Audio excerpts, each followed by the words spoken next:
Hello everyone, it's me Tanima here. আজকে চলে আসলাম একটা পাগলা মুড়ি মাখার ভিডিও নিয়ে।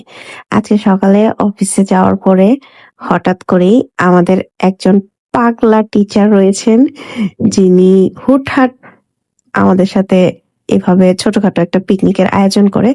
তো যেই বলা সেই কাজ, উনি চাঁদা টাদা উঠিয়ে তারপর বলতেছে, ম্যাডাম চলেন আমরা মুড়ি মাখা পার্টি দেই। And উনি ভিডিও করার সময়ও বলছিল, ম্যাডাম আমাকে অবশ্যই দেখাবেন আমি যে মুড়ি মাখছি। তো এই আর কি, টমেটো সালাদ সবকিছু এনে, আচার, তেঁতুল, ম্যাগি মশলা, তারপর মানে মুড়ি মাখতে যা যা লাগে সবকিছু এনে কাটাকুটো ম্যাডামরা করে তারপর উনি একদম নেমে গেল এক্সপার্টলি মুড়ি মাখাতে। And look at the muri, that's look so delicious and yummy and so tempting. And আমাদের অন্য আরেকজন ম্যাডাম হাতে বানানো আচার নিয়ে এসেছিল, ওইটাও আমরা মুড়ির সাথে অ্যাড করে দিলাম।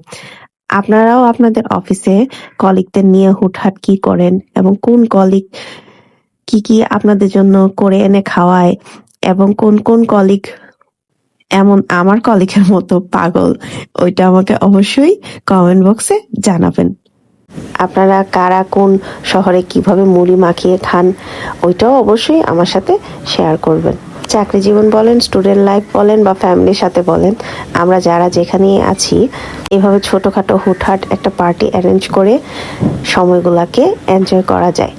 আসলে জীবনে এই ছোট ছোট জিনিসগুলো এনজয় করার মধ্যে দিয়েই জীবনে অনেক ভালো ভালো মুহূর্তের সৃষ্টি হয়।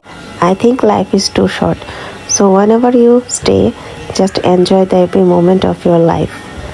জীবনের এই সময়গুলো হয়তোবা আর কখনো ফিরে আসবে না। আমরা কোনো এক সময় বৃদ্ধ বয়সে কোনো এক জায়গায় খুব বেশি অসুস্থতা, খুব বেশি প্রেশার, খুব বেশি ডিপ্রেশন